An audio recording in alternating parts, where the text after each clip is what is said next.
Hello there, welcome back to my YouTube channel. This is Robby from Robby's Art. Oops, I'm making noise with the microphone. My bad. So, I actually made a cup of beer, a glass of beer, and well, we're actually going to do it a bit different. This time I'm not actually going to go through like start making and we go on like that till the end. I'll actually explain how you can actually achieve this since it's already done. So this is the actual object in Blender, and as you can see, it's actually divided in some parts. So let me just break this. Let me just open this. So as you can see down here, I've got a couple of I've got collections and so on. So I think let me just turn everything off. I start from bottom. Let's turn off that, the form. Okay, so I'll leave this. There's a couple of mistakes that I actually did make, but well, I'll explain them. So like for a start, let me just for this one, let me disable some of this stuff. Okay, particle system, let me just, so I have 3 layers already just for the cup itself. So there's this, the outer glass itself, and I also have the foam here, and other than the foam, I have inside the foam, I also have the beer, which is down there, which I actually cut. If let me go to the right side and I enable X-ray, you can actually see that the foam is on top, is a different layer, and we also have a different layer down here for the beer and the glass cup itself. And apparently, I don't know why I did what I did, but I cut the top part and the bottom part, though they don't show even in my renders. Anyway, so for the outer glass and these here, I actually came to the materials and added a glass material. So if we go to the shader, you can actually see, let me just go object, and so material, you add your glass, and after the glass you add, I started first with the noise texture here, and then if you have node wrangler enabled here on top, edit preferences, and you have node wrangler just on add-ons, and the add-ons just search for wrangler, WR. So just enable this, and whenever you grab like you grab this and you push Ctrl T on the keyboard, you actually have these 2 nodes just appear, and you change this to object, and then on the middle I just added this color ramp, which brings, I just brought it for control sake of the roughness of the glass. So I got this, and so apart from that, I've got the foam, or maybe I start with the beer. The foam is actually more complicated.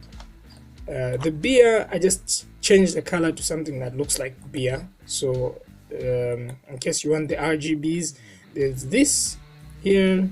Let me just zoom in. If I can just zoom in, 1, 0.62, and so on. So that's how I achieved that. And well, that's basically it for that material. This here on top, I actually, so for me to achieve this type of the type of distortion, the movement, the bulginess and all that, I actually went to sculpting. So this is the only thing that actually has a lot of polygons. So if we actually, let's go back to layout. My bad, my voice is really bad today. Let me just turn off X-ray mode and notice the number of polygons that this form has, just because I wanted to sculpt it. Then not to mention on top here, I had a couple of glitches because I did not actually remove this middle layer. So in normal circumstances, what you're supposed to do is you go under edit mode and you select that middle part before you actually subdivide it, and then you make sure you bring it in as much as possible, you make it as small as possible so that you don't get this. All right, let's go back. Another thing I should mention is how I actually got these layers. So the idea is I made the cup first, and then after making the cup, I actually went in. So let me just disable this and the form. So if you actually go under edit mode, you can actually select say I'm in face mode, you can actually select this, and using control and the plus sign on the number pad, if you keep going, you can actually select till you reach the point where you want your beer to fill up. And once you reach that point, say for mine was here, and you just push Shift D to duplicate, and then you push P on the keyboard, and that will actually create a new layer. If you don't duplicate it, you end up with results like mine, which, well, they work, but not a very good practice. Okay, so where was I? Now for the form. So for the form, I actually did the same thing. I grabbed these layers on top here. So while selecting the glass, I went into edit mode and selected this layer here. So I selected this layer, duplicated it, and then I actually just grabbed the top layer of this here after duplicating it, and then filled it up on top. I filled it up on top. I extruded and scaled it. Then on the middle, I just put the M to merge. So they merged. Yeah, that's how I got that. And subdivided it, then sculpted it. And now for the material, I went to the material tab. And well, let's bring back the form. Select this. So as you can see, the principal shader is still there, and we've got mainly where we're getting all the particle looking stuff, which is if I go into the rendered view, which this takes a bit of some time. Yeah, for me to actually get, okay, we have to wait a bit. Anyway, to get that bubbly kind of thing, which we can't create bubbles, as many bubbles as on a beer, we can't do that because, well, the machine will actually crash. So the idea was to use some of this noise texture. So we used this. So you add a displacement, get a noise texture, plug it into the height, and then once you do that, you actually do the same thing I actually mentioned, where you grab the noise texture and Control T on the keyboard, and you get these two nodes. So make sure it's on object, and just to make it a bit more intense, I duplicated this one and brought it down. So this actually represents the small procedural bumps in there, and this one represents the large bumps in on the form. So I duplicated this, plugged it into the vector and color ramp, and just brought it here, and then added a mix RGB. So I just brought in added these two, and then brought it into the height of the displacement right here, and then load it into the displacement into the material output. So that's basically about for that form. Then I added an HDRI in the background, as you can see. So this one, actually try to rotate it, because you can actually rotate your HDRI, for those that do not know, which I did not know, that's why I'm mentioning it.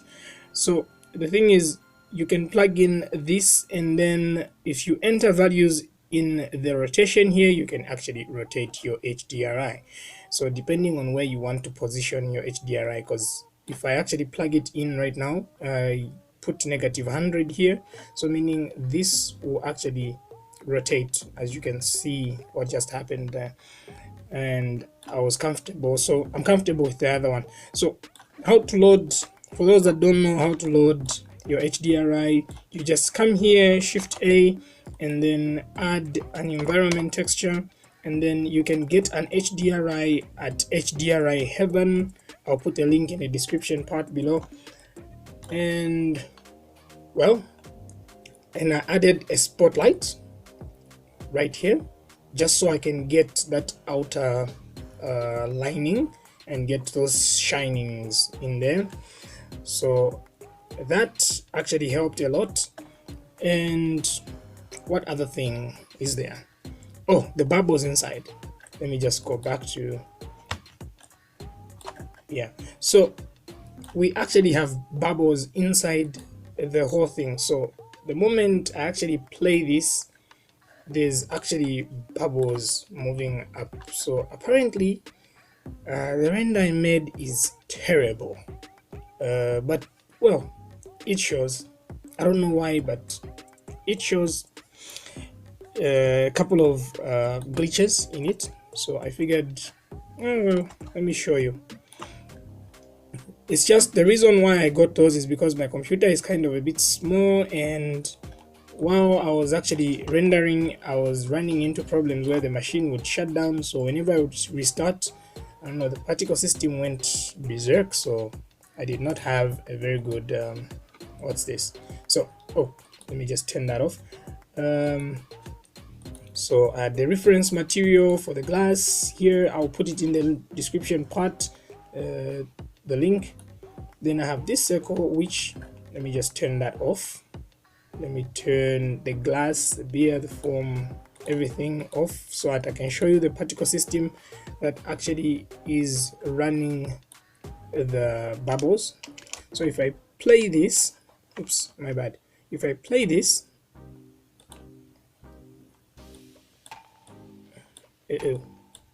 so I have a particle system right there busy going up. So these are the bubbles that actually are inside the glass to show that glass movement. Then what I also did was, if you select, let me just stop that from playing. When you select that form, let me just bring it back.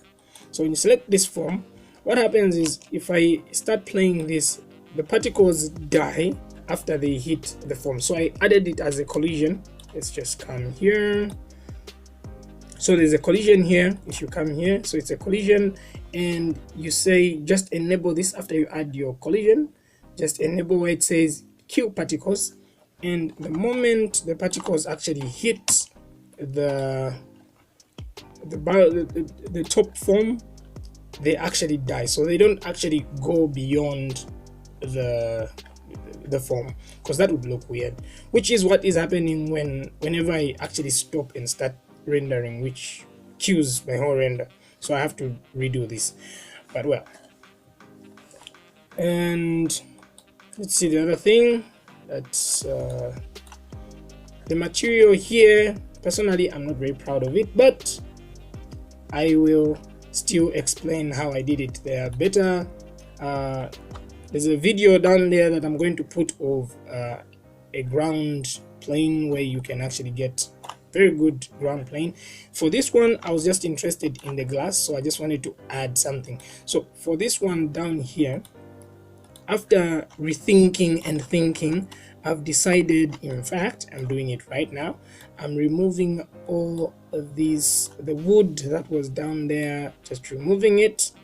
And so for the material that is down, what you can do is come here. So we leave everything the way it is. Specular, we bring it to the end. Roughness, just a bit of it, that amount. And let's see, what else do I change? Basically that's it, so that I can get that shininess from the flow. That's what I want. Oh, there's still another point light in here, so you can leave that point light. So just make sure, oh, one more thing that I did not mention is for the lights, for that point light, I've put it in the back so that it can actually bring that shininess. So it's on 200 watts, and the radius is 1. Then for the other point light, oh, for for the other spotlight, it's a 10,000 watts. I really wanted this to burn. And I also have a top light, which is this one that is actually at 1000 watts, and they're all at 1. The reason why I'm putting them at 1, the radius, is because I want it to be as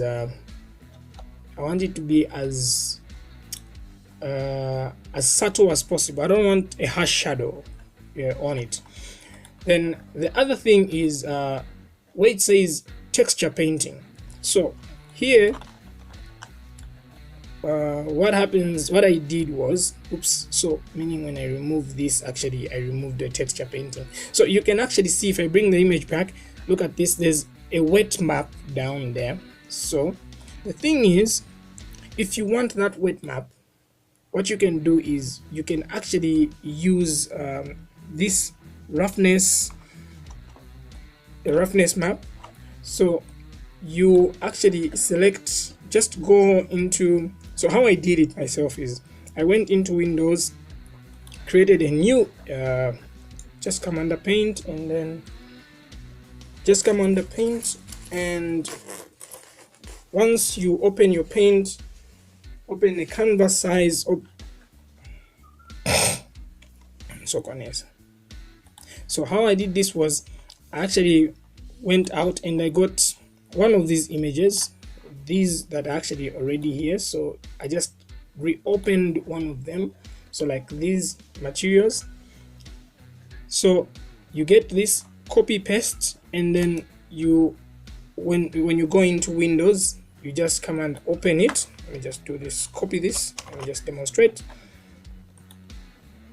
If I actually paste it here, so the idea is I come here, copy paste, so I get 2 of these, and then I open it. I just come here. If you're using Windows 10 like mine, just say edit, and well, if you're not using that, it's just paint that I'm trying to open. So you zoom out, that's right clicking. So instead you say select all, and then you just delete this so that it remains white, and you save this. So I'll save it, and then once I leave here, notice there's actually a copy of this, so you can actually rename this to say something like wet map.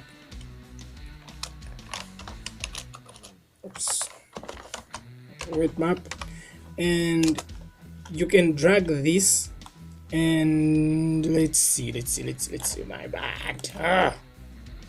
Okay, so let's bring in that thing. Where is it? Here.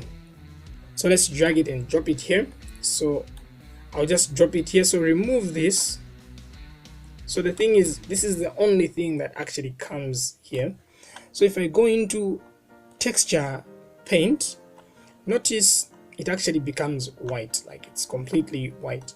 So now you can actually get a brush here, choose a color here, and then you can actually paint. So once you paint wherever you want to paint, so you can reduce the brush size. Let's see, where are these settings? So there are lots of settings here, you can just move in. So radius of the brush here, the pixels, so notice it actually reduces, it was 1 pixel. Yeah, so you have that, so that you have more control.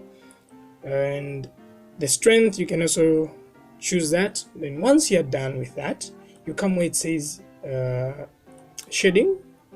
So here under shading, we actually remove it from where it is here. So we plug in the BS, the principal shader, back into the output material, and now we bring it to the back here, and here it's where we actually plug in. So we choose this invert in case it's not working well.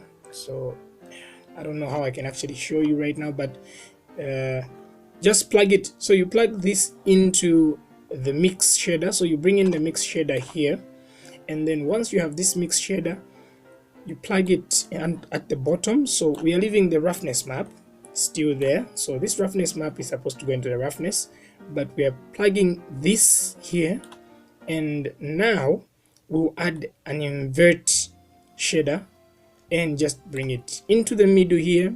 We plug it in, oops, I'm just disturbing everything. I don't know if I'm actually making any sense right now. I don't know if you can see what I'm doing. So that's the idea. So you plug this into that and you get the invert shader and you plug it in the middle of your wet map where it goes into the mix RGB shader. You just plug it there, then make sure it's at 0, which let me bring it back, and let me just remove that. So this is the one that I actually made. So now the idea is, for me, since I was using a wood texture, meaning I had to add this, the add node here, the mixed RGB shader, then change it to add, and then where it says color here, this is the color which is supposed to go into this, the base, but I've removed it and I've plugged it into R1 and I've changed the color 2 to be something darker. Then the factor, I've actually changed this, I've actually added this wet map to it. So now if I actually plugged this into that, you will notice it will actually look wet. Well, it was already looking wet the moment we plugged it into the roughness, but now it will look different. So now you can actually paint on top of your wet map and you will see the differences of where it looks wet. And what else do I need to talk about other than that? Basically, that's it. I don't think I've actually missed out anything though. If I did, please let me know in the comment section. If you have any questions, I would gladly answer them if you want to make something like this. So I have a video that I'll put in the description part that I was modeling a cup, in case you're a newbie and you want to actually learn how to model a cup and make it look, well, frozen-ish and all that. So, and the camera, to add the camera, so here you can just push 0, or an alternative is you can pick a position where you want to add your camera and you hold down Control Alternate and then push the 0 on your number pad. Make sure your mouse is in this view and just push 0 and notice you actually get that. If you are not zoomed, or if you are too zoomed in, you can always zoom out and then do the same thing and you are actually there. So for the camera, I did a couple of settings. I brought in the depth of field, which I actually added. You can actually select a part, say for example this form. If you select that form, if you actually want to make that form to be the one that will be in focus, you can actually come here where it says focus object, you pick the object that you want, or you can always add a, so you come here where it says add and add an empty, empty, and then you can choose this axis or arrows, then you position it to where you want. Say for example, I've got this one here where it says empty, so I actually positioned that there. And here when I select the camera, notice I actually get where it says option, I can actually choose that empty, so I can change the focus to however I want. Now I've got control over it. That is actually a cool thing. Then you can add your denoising data here. So we actually had a debate with some of my friends where the noisy image actually looked more detailed than the denoised one. So it depends with what you like. Well, so how to change that? So make sure you're in cycles, the render system is cycles, and the thing is you need to enable here where it says, where you have these photo like viewer render part. So the denoising data, make sure that is enabled, and then you come here where it says add, you can search for a denoiser, and once you have that, you make sure the noisy image goes in there, the denoising, the albedo, and you put that. This one is for depth of field, which I've already added, but I wanted to add more of depth of field, but well, forget about it for now because I didn't even use it at the end of it because it looked way too much. But for those who actually want to know, it's you get the depth. So you look for a defocus, you add it here, and then once you add that defocus, you get this depth, plug it into the Z, and make sure you get your image, your output image, plug it into the image. And for this one, I looked for a normalize, so you just search for a normalize. Let me just zoom in for those want to see how it's spelled, normalize, and you plug it into the Z, and then you increase the scale here, the Z scale, and you actually notice once you plug this into the final output, you will notice you actually get that depth of field. It will be a lot. Then for this lens distortion, it actually distorts the image, so you can actually search for this and just put it as low as possible, maybe 0.03 or 0.02. That actually works.